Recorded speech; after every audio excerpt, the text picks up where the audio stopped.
और एक दिन में 1 करोड़ रुपया कमाने वाली खातून आपके सामने है। मैंने और मेरे मियाँ ने हमने पानी के अंदर डिप करके ईद वाले दिन रोटी खाई। आधा घंटा पौना घंटा अपनी गाड़ी में ऊंची ऊंची आवाज के अंदर रोती थी और अल्लाह से मैं डायरेक्ट, वो जो स्क्रीन होती थी उसके अंदर से मैं अल्लाह से डायरेक्ट उसको देख के मैं बात करती थी। एंड वाला जो पार्ट होता था ना, वो हमें जोड़ना नहीं आता था साथ, और लोग गालियां देते थे कि हमारा टाइम वेस्ट कर दिया। ऐसे ऐसे ड्रेस जो मैं कभी जिंदगी में नहीं सोच सकती थी, जितने एक्सपेंसिव ड्रेसेस अब मैं पहनती हूँ, सब मेरे स्पॉन्सर्स ड्रेस होते हैं। पूरी 7 नस्लों में किसी के पास ना इतना पैसा होगा, मेरी 7 नस्लों में किसी कोई बंदा ऐसा नहीं होगा जिसने इतना फेम पाया होगा। कि मैंने 10,000 से शुरू किया और मेरी सास ने कहा ये 10,000 पकड़ो, अच्छा, और तुम ये सलोन जाके बनाओ। तो उसने कहा नहीं नहीं नहीं, नाइयों वाला काम नहीं हमने करना, ये तो नाइयों वाला काम है, मैं तो पुलिस ऑफिसर हूँ, लोग मुझे बातें करेंगे कि लाखों मिलियंस लोग मेरे फैंस हैं, बट मैं आपकी फैन हूँ। और बिस्मिल्लाहिर्रहमानिर्रहीम, अस्सलाम वालेकुम नाजरीन, वेलकम बैक स्ट्रॉन्ग उज़्मा के चैनल पे। और अगर आप चैनल पे न्यू हैं तो प्लीज़ चैनल को सब्सक्राइब कर लें।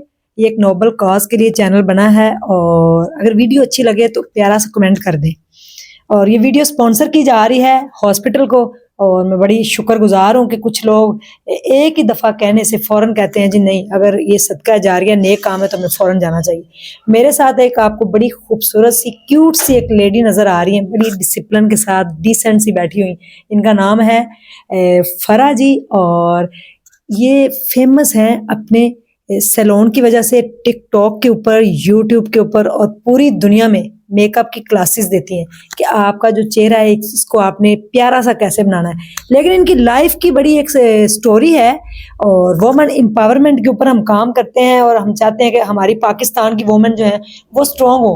तो आज ये मुझे एक प्लेटफॉर्म पे मिली, और मेरे एक दफ़ा कहने से, इन्होंने इस्लामाबाद जाना था, 5 घंटे का सफ़र भी है, रात भी हो चुकी, एक दफ़ा कहा तो उन्होंने कहा आपके हॉस्पिटल के लिए हम इंटरव्यू ज़रूर आपके साथ जाएंगे देने के लिए। इनका बहुत शुक्रिया। तो इनसे इनकी लाइफ की स्टोरी जानते हैं कि आज ये इतनी सक्सेसफुल कैसे बनी। अस्सलाम वालेकुम। सलाम, कैसी हैं उज़्मा जी, खैरियत से हैं आप? अल्लाह का शुक्र है। सबसे पहले तो आपका बड़ा शुक्रिया, और भाई का भी, कि वो आपको मेरे प्लेटफॉर्म पे ले आए हैं। लाइफ की जर्नी कैसे स्टार्ट की? आज फरा को मिलने के लिए लोग लाइनों में लगते हैं और अपॉइंटमेंट लेते हैं, इससे पहले आप क्या थी? Thank you so much. सबसे पहले उज़्मा जी आपका, कि आप जैसे लोगों को मुझे आप बहुत अच्छी लगती हैं पर्सनली। लोग लाखों मिलियंस लोग मेरे फैंस हैं, बट मैं आपकी फ़ैन हूँ। और आपका चैनल अक्सर फॉर यू के ऊपर मेरे पास स्क्रॉलिंग में जब हम करते हैं यूट्यूब की वीडियोस, तो आपका आता था, और मैं उसको विजिट भी करती थी, और मैं लाइक भी और कमेंट भी करती थी, सिर्फ इस वजह से कि आप की जो जर्नी है और जिन लोगों से मैं प्यार और मोहब्बत करती हूँ उनमें से आप एक हैं।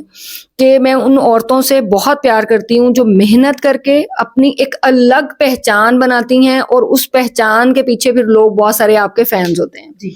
उनमें से आप भी एक हैं, और इसी वजह से आज हम एक और चैनल था, वहाँ पे एक हमारा शो था मेरा और उज़्मा जी का, और इन्होंने मुझे एक दफ़ा कहा, और मैं 4-5 घंटे जैसे इन्होंने बताया कि मैंने ट्रैवल करना है, बट मैंने इनकी वजह से मैं लेट हो गई। मैंने अभी पूरी रात मेरी ट्रैवलिंग में गुजरेगी, बट मुझे यहाँ पे आके बहुत प्राउड फील हो रहा है। इनके घर आके, इनके पास आके ऐसी औरतों को लाजमी सपोर्ट किया करें, उनसे मोहब्बत का इजहार किया करें जो बहुत मेहनत करके और अपनी एक अलग पहचान बनाती हैं। और इसीलिए मैं भी उज़्मा जी, जब मेरी शादी हुई, बच्चे हुए, बहुत ज़िंदगी में इंसान के, मेरा ख्याल है अपना ज़ाती, इतना फेम पाने के बाद या इतनी चीज़ों के बाद, कि जब इंसान को कोई ठोकर लगती है, अंदर से इंसान टूटता है, और उस टूट जाने के बाद जब इंसान कुछ करने की ठानता है, तो असल में वो बंदा स्ट्रॉन्ग होता है, और वो आप उनमें से आप भी एक हैं, स्ट्रॉन्ग उज़्मा के नाम से। तो मेरी भी इसी तरह से हिस्ट्री है कि जब मेरे ससुराल के अंदर मेरे मियाँ जो है पंजाब पुलिस का से उनका ताल्लुक है, और मेरी सास जो हैं और मेरे बाकी भी जो ससुराल वाले हैं वो सब जॉब्स पे जाते थे, और मैं घर में रहती थी। और मेरी सास मुझे कहती थी कि कुछ काम करना है तो बताओ, 5-6 साल हो गए तुम सारा दिन मेरे पास बैठी रहती हो, तो कोई काम करना है तो बेटे बताओ। अच्छा। मैंने कहा कि मेरा दिल करता है कि मेरा गाड़ियों का शोरूम हो, और मेरी ना ख्वाहिशात शुरू से ना बड़ी बड़ी ऊंची ख्वाहिशात थी। मैंने कहा गाड़ियों का शोरूम हो, उसमें बड़ी बड़ी मर्सिडीज हो, और बड़ी बड़ी, और उसके अंदर मैं एक ऑफिस के अंदर एक ख्वाब था मेरा। अच्छा। तो वो मुझे कहती हैं कि नहीं ऐसे नहीं हो सकता, सकता, वो तो ना मर्दों वाला काम है, हम सैयद हैं, हम उस तरह कर नहीं सकते, तुम इस तरह को टीचिंग कर लो। मैंने कहा नहीं, टीचिंग नहीं मैं कर सकती, मुझे ना बच्चों को मारना और बच्चों से काम कराना बहुत मुश्किल लगता है। उन्होंने कहा फिर क्या करना चाहती हो? मैंने कहा फिर मेरे पास स्किल्स नहीं है कोई इससे खास स्पेसिफिक जिसके लिए एक डिप्लोमा या इस तरह की कुछ ऐसा स्किल नहीं है, तो मैं इसलिए काम नहीं कर सकती, फिर घर में ठीक हूँ। तो उन्होंने कहा कि चले, मेरी जो बेटी है उसकी ख्वाहिश थी कि वो सैलून बनाती, बट वो गवर्नमेंट की टीचर भर्ती हो गई, तो तुम्हें हम सैलून बना दें। उन्होंने एक ऐसे ही, जैसे बंदा एक किसी को मजाक करता है और उसके अंदर वो कहता है कि वो शायद है ना मैं मान जाऊं। मैंने कहा नहीं आंटी, मुझे तो सारी जिंदगी मेकअप करना अच्छा नहीं लगता, लेपा तोपी करना नहीं अच्छा लगता, और मुझे कुछ आता ही नहीं, मेकअप की स्किल्स मेरे पास है ही नहीं, तो मैं कैसे मेकअप कर सकती हूँ? तो वो उन्होंने मुझे कहा कि जो ये तुम घर इतने सलीके से रखती हो, हर चीज वो पॉइंट के ऊपर है, इतना साफ सुथरा तुम चीजें करती हो, तो तुम सैलून भी इतने अच्छे तरीके से कर सकती हो। अच्छा। मैंने कहा आपको कैसे लगता है? मैंने बड़े गौर से उनकी शक्ल की तरफ देखा, फेस को देखा, तो उसके ऊपर एक बड़ी तमानियत और बड़ा एक सुकून था उनके चेहरे पे। तो मुझे ऐसे लगा कि मुझे ये काम करना चाहिए। अगर ये इतनी मेरी सास इबादत गुजार थी, अल्लाह ताला उनको जन्नतुल फिरदौस में आला मुकाम दे, वो जब भी मैं अपना कमरे का दरवाजा ओपन करती थी तो आगे जाए नमाज के ऊपर बैठ के कुरान पढ़ रही होती थी, नमाज पढ़ रही होती थी, और बड़े वो डेली बेसिस पे अपने सदकात और सारी चीजें वो निकालती थी, और मैं बड़ी इंस्पायर थी उनकी बातों से, और उनके पास शायद जो 7 साल मैंने गुजारे, तो उस चीज से भी मुझे ऐसे लगा कि मुझे जो ये कह रही हैं वो काम करना चाहिए। तो उस चीज को मैंने अपने रात को, मेरे मियाँ जब जॉब से आए, मैंने कहा कि आज मुझे आंटी कह रही हैं कि तुम सैलून बना लो। उन्होंने कहा नहीं नहीं नहीं, नाइयों वाला काम नहीं हमने करना, ये तो नाइयों वाला काम है, मैं तो पुलिस ऑफिसर हूँ, लोग मुझे बातें करेंगे कि शाहजी सैयदजादे की बेगम जो है वो नाइयों वाला काम कर रही है, तो ये तो बड़ी इंसल्टिंग वो है। मैंने कहा अच्छा, आपकी अम्मी ने इजाजत दी है, चलें सुबह उनसे बात करते हैं दोबारा। अगली सुबह मॉर्निंग हुई तो मैंने अपनी सास से कहा कि वो हैदर तो मुझे कह रहे हैं कि नहीं भैया नहीं काम करना। उन्होंने कहा पुत्र, मैं अभी इस घर में बैठी हूँ, अच्छा। और मैं इस घर की सरबराह हूँ, और वो बच्चा मैंने पैदा किया जो तुम्हारा शोहर है, जो मैंने कहना है होना वो है, ठीक है, और तुम्हें उससे पूछने की जरूरत नहीं है, मैंने तुम्हें इजाजत दे दी है, और वो तुम्हें हर सूरत में ये इजाजत देगा। उसे क्या पता कि पार्लर क्या होता है, औरतों ने औरतों के पास आना है, और बड़ा ये अच्छा काम है, और ये तुम करना चाहिए, तो तुम इस तरह करो। ऐसी होती नहीं। और मैं इस मामले के अंदर मैं अल्लाह ताला का भी बहुत शुक्रगुजार हूँ कि मैंने जिंदगी के अंदर बहुत धक्के ठुड्डे परेशानियां देखी जिंदगी के अंदर, बट मुझे कुछ लोग ऐसे जिंदगी में मिले जिनकी वजह से मेरी जिंदगी तब्दील हो गई, पलट गई मेरी जिंदगी, और मैंने जिंदगी से बहुत कुछ सीखा। वो भी इंशाल्लाह किस दिन उसके ऊपर भी डिटेल से हम बात करेंगे। और अभी सिर्फ ये बताना चाह रही हूँ लोगों को कि एक्चुअली जो लोग कहते हैं ना हम 10,000 से काम नहीं स्टार्ट कर सकते, तो उनके लिए मैं इंस्पायरेशन रोल होना चाहिए, मुझे देखना चाहिए उन लोगों को, जो लोग मुझे, बहुत सारे आपके फैंस भी शायद मुझे जानते हो कि मैंने 10,000 से शुरू किया, और मेरी सास ने कहा ये 10,000 पकड़ो, अच्छा, और तुम ये सैलून जाके बनाओ, तुम किराया दे के आओ और जाके पता करो, पहले जगह देखो। मैं 3-4 दिन जगह देखती रही, मैंने आके बताया आंटी इसका किराया 10,000। उसने कहा पुत्र ये 10,000 पकड़ो, किराया लेके, और ये जो एग्रीमेंट है ये मेरी बेटी के नाम का करके आ जाओ, ठीक है। अच्छा। अगली कहानी फिर तुम्हें बाद में बताऊंगी। आपने सीखा हुआ था? नहीं सीखा था, बिल्कुल भी नहीं मुझे आता था, मुझे बिल्कुल भी नहीं आता था, जीरो, बिल्कुल जीरो, मैं ब्लैंक थी। कुछ लड़कियां खवातीन मेकअप घर से कर लेती हैं, लिपस्टिक्स लगा लेती हैं, मेरी बहुत सादा जिंदगी थी, बहुत सादा जिंदगी, मैंने पूरी जिंदगी में मेकअप नहीं किया था। अच्छा। और जब हमने वो दुकान ले ली और 10,000 रुपए की जब हमने शॉप ली, और लेने के बाद जाके एग्रीमेंट कर, शाम को मैंने अपने मियां को दिखाया, उसने कहा ठीक है तुम मेरी माँ के साथ ही रहो, जब तुमने मेरी माँ की बात माननी है तो तुम ये करो। मैंने कहा बस, मैंने इस घर में, तुमने खुद कहा था कि अगर इस घर में रहना है ना तो मेरी माँ की इज्जत करना बहुत जरूरी है। अब वो जो मुझे वो कहेंगी ना, मैंने वो काम करना है। खैर शॉर्टकट के उसके बाद हमने वो एग्रीमेंट किया, करने के बाद 2 महीने वो दुकान खाली रही। तीसरे महीने मैंने आंटी से कहा कि आंटी अब क्या करना है, मुझे तो कोई काम ही नहीं आता। अच्छा। वो 10,000 रुपया किराया पिछली दफा आपने दिया, 10 इस दफा दिया, अब क्या करना है? उन्होंने कहा बेटे अब ना कोई लड़की देखो जो सैलून का सामान लेके। मैं कहा आंटी सीखना कैसे है? उन्होंने कहा वो बात के मसले हैं, पहले तुम सामान बनाओ उसको। आहिस्ता आहिस्ता करके हमने, मेरी सास मुझे पैसे देती थी, और मेरा मियाँ है वो जब तक वो जिंदा रही, वो जितनी सैलरी थी, ये बड़ी अच्छी बात थी, माओं का ताबेदार होना चाहिए, और वो सारे अपने पैसे जो हैं अपनी सैलरी के अपनी माँ के हाथ पे रखते थे। ओके। और वो फिर मुझे वो अपने पैसों में से दूसरे बेटे की भी सैलरी और इनकी भी सैलरी वो मुझे पैसे देती थी, वो थोड़ी थोड़ी करके वो चीजें लेती थी। 2 कुर्सियां हमने ली, छोटा सा सेटअप हमने किया, 10,000 के अंदर आप सोच सकती हैं, एक दुकान थी छोटी जी। सी। कितने साल और पहले की बात है? ये 4 साल पहले की बात अच्छा। है, बहुत अरसा नहीं। इसीलिए मैं लोगों को कहती हूँ कि जब आप एक टारगेट सोच लेते हैं जिंदगी में ऊपर जाने के लिए, और आप सोचते हैं कि आप कुछ बनेंगे और डिफरेंट पहचान बनेगी, तो फिर औरत एक ऐसी चीज है कि जब वो ठान लेती है ना, वो बड़ी बड़ी चट्टानों के साथ फिर लड़ गुजरती है, फिर वो घबराती नहीं है। तो मैं लोगों के सामने मैं लोगों को बताती हूँ, बहुत सारे चैनल्स पे, टीवी मॉर्निंग शोज पे, अब तो मैं हर हफ्ते किसी नए टीवी मॉर्निंग शोज में जाती हूँ और मैं लोगों को बताती हूँ ये चीज के घबराना नहीं, आपने परेशान नहीं होना, आपने ये नहीं कहना कि मुझे 2 लाख हो 4 लाख हो फिर मैंने काम स्टार्ट करना है। आप ले लें, आप गुजर जाएं उस चीज से आहिस्ता। 10,000 को 20,000 करें, 20,000 को 30,000 करें, 30,000 को अब यकदम 10,000 से आप कहें जी मुझे 10 मिलियन की सेल होनी चाहिए, तो ऐसा मुमकिन नहीं है जिंदगी के अंदर। अल्लाह ताला वसीले बनाते हैं, आपकी वो नीयत को देखते हैं। मैंने इतना जुनून लेवल पे सवार कर लिया ना कि जब पहले हमने वो सैलून का नाम बनाना था, उन्होंने कहा जी नाम क्या हो, आंटी से जाके पूछा, लोगों से पूछा, उन्होंने कहा जी जो मर्जी। आंटी कहती है तुम फरा रख लो। मैंने कहा आंटी आप कमेटी निकलती है, आप कहती फरा रख लो, आपको क्या लगता है कि मैं बहुत लकी हूँ? ऐसा नहीं है। अब मैं इस बुढ़ापे के अंदर आके सारी जिंदगी तो मेरे नाम की कुछ वैल्यूज नहीं थी, अब आके आपको लगता है कि मैं इस बुढ़ापे के अंदर ना मैं अपना नाम रख के जो 4 आने इज्जत है वो भी चली जाए। कहती नहीं, तुम्हें मान नहीं है अपने आप के ऊपर, तुम्हें फख्र नहीं है अपने नाम पे। मैंने कहा नहीं है तो सही, लेकिन चलें रख लेते हैं, नाम खराब हो जाएगा तो फिर क्या करेंगे, लोगों को कैसे मिलेंगे, वो कहेंगे ये फरा जा रही है जो फ्लॉप हो गया जिसका सैलून। खैर उस्मा जी, मैंने बड़ी जिंदगी में मेहनत की, मैंने जीरो से स्टार्ट लिया, मुझे काम नहीं आता था।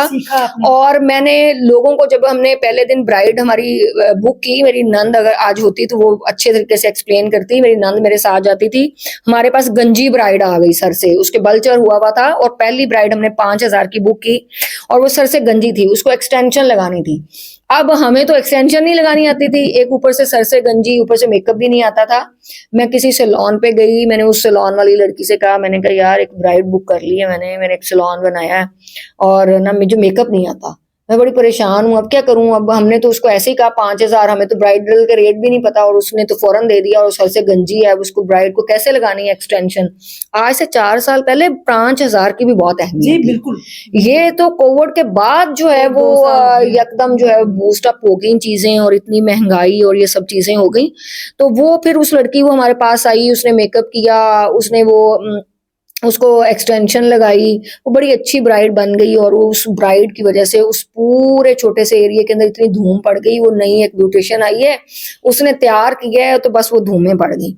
अच्छा जी, उससे फिर हमें क्लाइंटेज मिलना शुरू हो गई। और फिर मैं उस लड़की ने जिसने ब्राइड तैयार की थी, मैंने उसको कहा कि जितना भी मेकअप होगा ना ये 3 महीने, ये पैसे तुम्हारे हैं, मुझे चूंकि काम नहीं आता, और ये सारे के पैसे बुक हम किया करेंगे, तुम हमें बताओगे, गाइड करोगे कि इतने पैसे लेने हैं, और तुम हमारे सामने वो चीजें वो करती थी। 3 4 5 महीने उसने हमारे साथ मेकअप्स किए, चीजें की।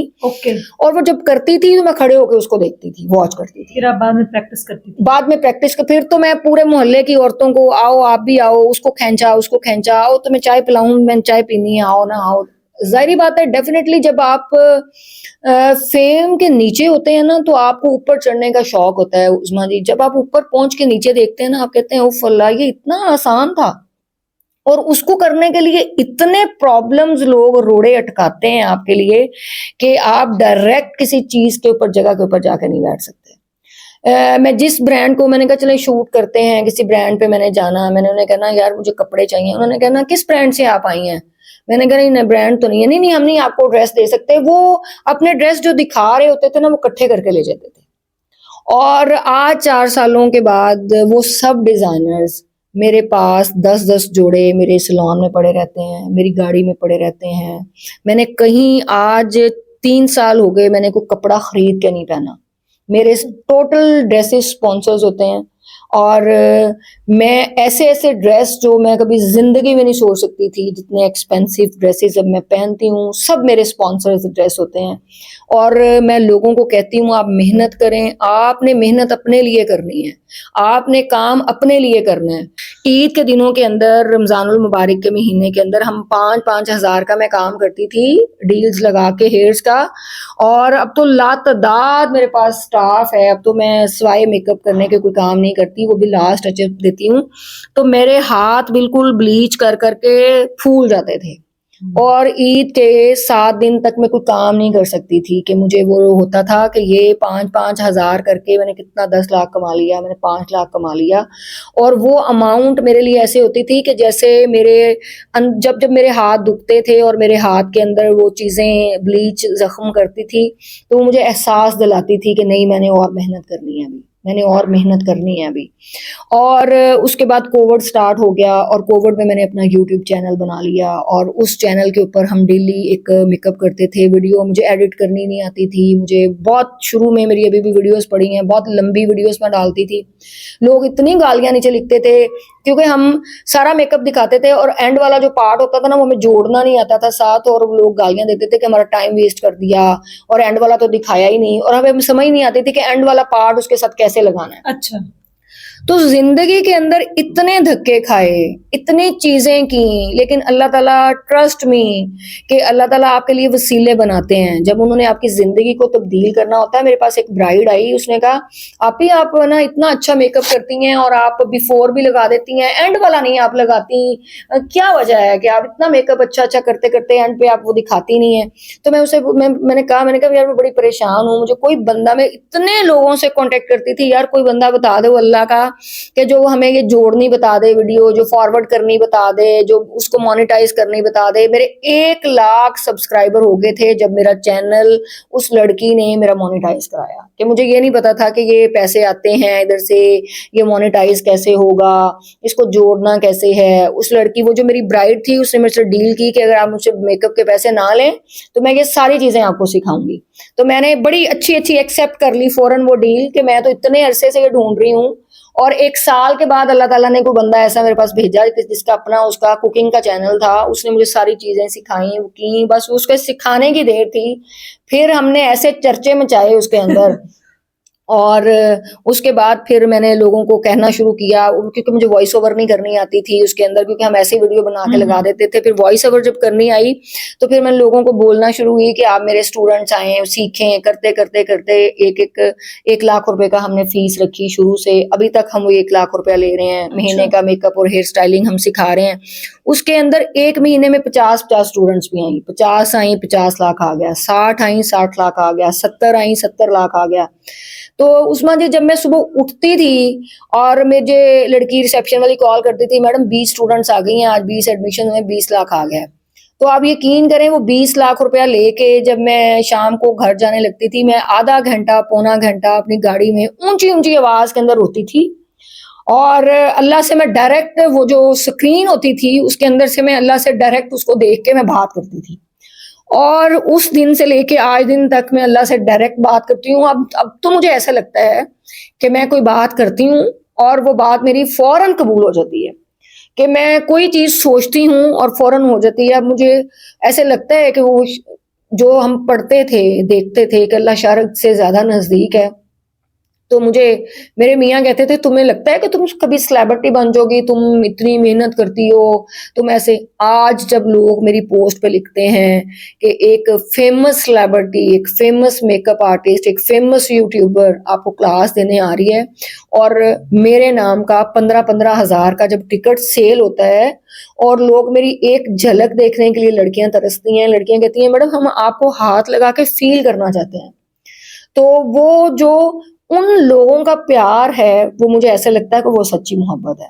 मैं उन लोगों के साथ बहुत अच्छे तरीके से मिलती हूँ, बट मैं उस क्लास के जाने के बाद भी मैं गाड़ी में बैठकर रोती हूँ कि अल्लाह, ये कैसा प्यार है। जिस प्यार को मैं सारी जिंदगी तरसती रही, जिस प्यार को मैं सारी जिंदगी सोचती रही कि कोई किसी से जेन्युइन प्यार कर सकता है। कोई माँ के बाद अगर कोई जेन्युइन प्यार है, वो कहाँ पे है, वो कौन बंदा है कि जिसको आप देख के ये फील कर सकते हैं कि ये बंदा आपके साथ असल मोहब्बत करता है। तो मैं इसीलिए अब आपके लिए मैंने अगर 4 घंटे गुजारे तो उसमें ये नहीं कि मैं आपके ऊपर कोई एहसान कर रही हूँ। मुझे खुशी होती है लोगों की हेल्प करके। जिन चीज़ों को मैंने फेस किया, जिन चीज़ों से मैं गुज़री, अब तो मैं 1 महीने में 4-4 उम्रे पे लोगों को भेजती हूँ। मैं अपने गल्ले रखे हुए हैं सैलून के अंदर, हर सेल के, हर डिपार्टमेंट के अंदर। जब भी जैसे ही वो 2 महीनों बाद फ़िल होता है, 1 महीने बाद हम उसको तोड़ते हैं, हम उम्रे का टिकट देते हैं। हम लोगों के लिए राशन का इंतज़ाम करते हैं, हम लोगों की शादियों में अब तो मेरा दिल करता है कि मैं हर वो काम करूँ जो मुश्किलात मैंने देखी। मैं हर दुनिया की, मेरी ह्यूज फैन फॉलोइंग है पूरी दुनिया के अंदर, और मैं अभी मेरे जैसी बंदी जो जिंदगी में नहीं कभी सोच सकती थी किसी दूसरे कंट्री में जाने के बारे में, अब मुझे कहाँ अमेरिका, जून के महीने में मुझे अमेरिका की एम्बेसी ने मुझे वीज़ा स्पॉन्सर किया, मैं वहाँ जा रही हूँ चैम्बर के थ्रू। मैं कौन कौन से ऐसे इलाके हैं या कौन कौन से ऐसे मुल्क हैं, कौन कौन से ऐसे ब्रांड्स हैं जो मुझे अब कॉन्टेक्ट नहीं करते, कौन कौन से ऐसे चैनल जिनको मैंने जिंदगी में शायद कभी अप्रोच किया हो और उन चैनल से मुझे कहा नहीं नहीं हम नहीं आपको बुला सकते, हम नहीं ऐसे कर सकते। और मैं कहती हूँ कि जब आपको किसी की जरूरत पड़ती है, कोई बंदा नहीं उस्मा जी आपका साथ देता। उनमें से शायद कोई जिसकी वजह से क़यामत अभी तक नहीं आई, कोई 10% ऐसे लोग हैं जो नेक हैं और जो अच्छे हैं और जिनको देख के आपको होप पैदा होती है और आप उनके लिए मेहनत और लगन से करते हैं। अब लोगों को मेरी जरूरत है, चैनल वालों को मेरी जरूरत है, अपने रेटिंग के लिए, अपने फेम के लिए, मुझे अब नहीं। शायद उस्मा जी मैंने जिंदगी में ये तसव्वुर नहीं किया था इतने फेम का। मेरे पूरी 7 नस्लों में किसी के पास ना इतना पैसा होगा, मेरी 7 नस्लों में किसी कोई बंदा ऐसा नहीं होगा जिसने इतना फेम पाया होगा, ना मेरी आने वाली 7 नस्लों में कोई बंदे के अंदर इतना टैलेंट होगा जो इस सीट के ऊपर जहां पे मैं आज पहुंच गई हूँ वो पहुंच जाएगा। इतना मान आपको अपनी जिंदगी के अंदर होना चाहिए। मैंने अपनी पूरी जिंदगी वॉलंटियरली सर्व करने का सोच लिया है कि मैं हर उस बंदे के काम आऊंगी जिसको मेरी जरूरत है। मैं हर उस औरत के पीछे खड़ी हूं जिसका कोई नहीं है। मैं हर उस औरत को सपोर्ट करने के लिए तैयार हूं जिसको फाइनेंशियल जरूरत है, जिसको लगता है कि मैं टूट रही हूं और मुझे अब सहारा चाहिए, वो मेरे से बात कर सकता है, वो मेरे तक पहुंच सकता है। मेरे हर YouTube चैनल के ऊपर मेरे नंबर्स मौजूद हैं। मेरा फरा सैलून के नाम से मेरा पेज है। मुझे टेक्स्ट करते हैं, मैं आज भी अपना 1 by 1 टेक्स्ट खुद देखती हूँ। मैं अपने सारे पेजेस खुद देखती हूँ। मेरे पास कोई फोटोग्राफर नहीं है, मेरे पास कोई एडिटर नहीं है। मैं अपने सारे पेजेस को खुद देखती हूँ, खुद एडिट करती हूँ, खुद लगाती हूँ, खुद चीजें करती हूँ।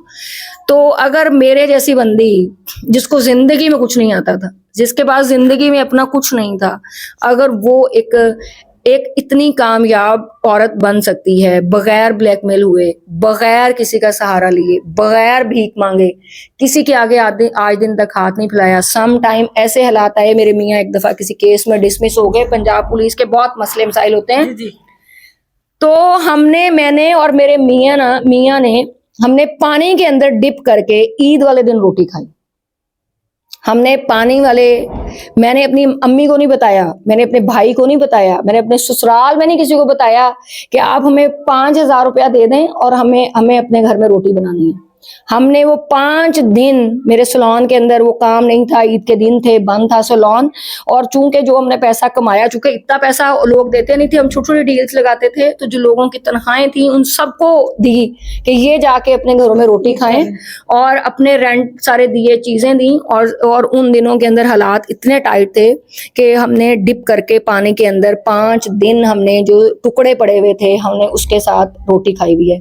और आज लोग मुझसे पूछते हैं, मैडम आज मैं 12, 13, 15 लोग जब तक टेबल के ऊपर ना हों, मेरे चाहे सैलून का ऑफिस है, चाहे मेरे घर का दस्तरखान है, चाहे मैं किसी के घर में बैठी हूँ, जब तक 20-25 लोग मेरे साथ खाने के लिए नहीं बैठते, मैं उनको खाना खिलाती नहीं हूँ अपने साथ, मुझे सुकून नहीं आता।